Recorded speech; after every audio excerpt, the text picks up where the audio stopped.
wrapped up kind of our intro stuff. Let's get right into some photos and show you guys what's going on now, what we're seeing out there and what we're catching. So let's start off with the inshore photos, show you guys what we're catching inshore, what we're seeing around the area. Definitely some good action on the trout. We're seeing a lot of those speckled trout in the shallower grass flat area. A lot of trout around those cuts, those little potholes, those little drop-offs. We're seeing a lot of trout action in the back bay. Good time of year for the trout as the water is chillier. As it warms up, those trout can get a little bit more sporadic and spread out. Snook action's going well in the back bay, especially this week. The snook action should pick up even more as the water warms up. We got a nice long warm-up ahead this week, and that long warm-up should make those fish more active, bring those snook out of the back bay, and really start making them feed more actively too. The Jack Crevalle, real active in the morning and afternoons. We're seeing a lot of those Jack Crevalle, especially early morning, later afternoon, around the back bays, but you see them in the residential canals, cruising the grass flats, mangrove shorelines, a lot of different areas.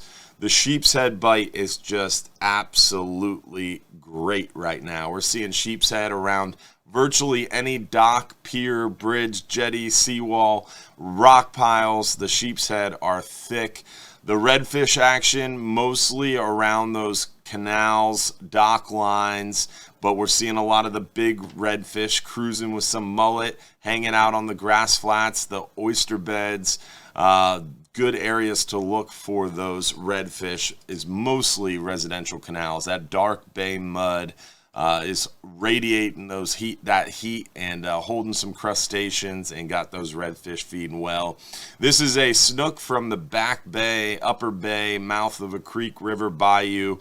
That dark color clearly denotes that it's tucked way back in the bay. And this week, as things warm up, we have a nice warming trend ahead, and that should push some of those really dark kind of river, creek bound, bayou bound snook back out into the bay a little bit more. Like I said, Jack Crevalle, super active, snook all around the mangrove shorelines, some of those residential canals, some of those grass flats, sheep's head, bridges fired up with the sheep's head.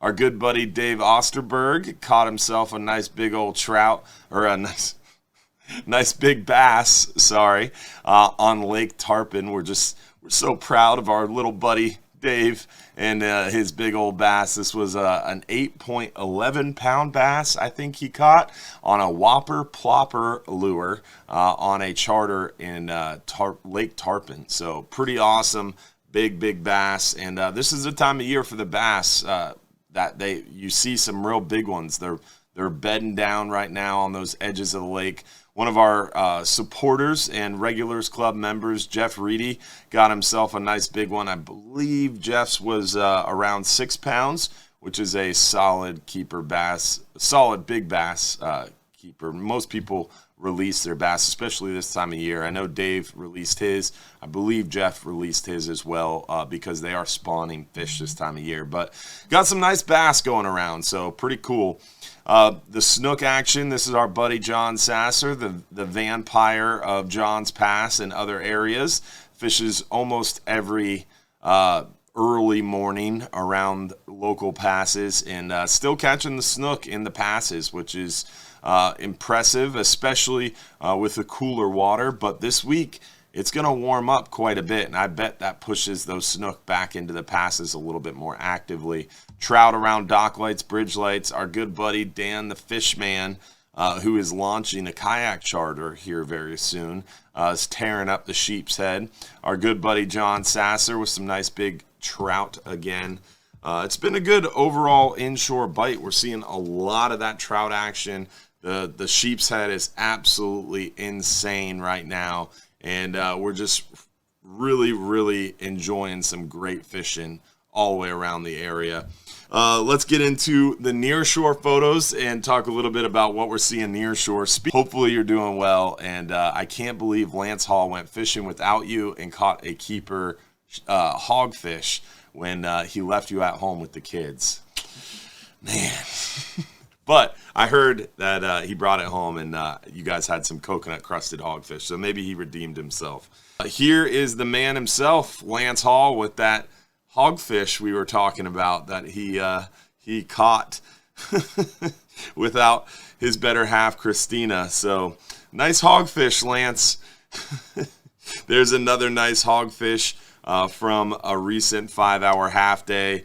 10-hour all day, big old keeper red grouper. We've been seeing some really nice red grouper. This one was caught by Lindsay, one of our regular guests that fishes with us quite a bit, and definitely a nice fish there. Another keeper gag grouper that we had to toss back, unfortunately. Big hogfish, though, and the hogfish bite has been really, really good. So we're enjoying some really good nearshore action on those hogfish, and we should have that for a little while longer as we continue to enjoy that good action on the hogfish all the way through until it kind of warms up. Once it starts warming up, that hogfish gets spread out, get a little bit more tricky to target. So enjoying a good hogfish bite, and you probably got another few weeks to enjoy it. So we're seeing some of these keeper red grouper. This one was on the 5-hour half day, so definitely seeing some keeper grouper on the 10-hour all day as well. Nice big red drum here on the Hub, a private fishing charter. They ran into a school of big red drum.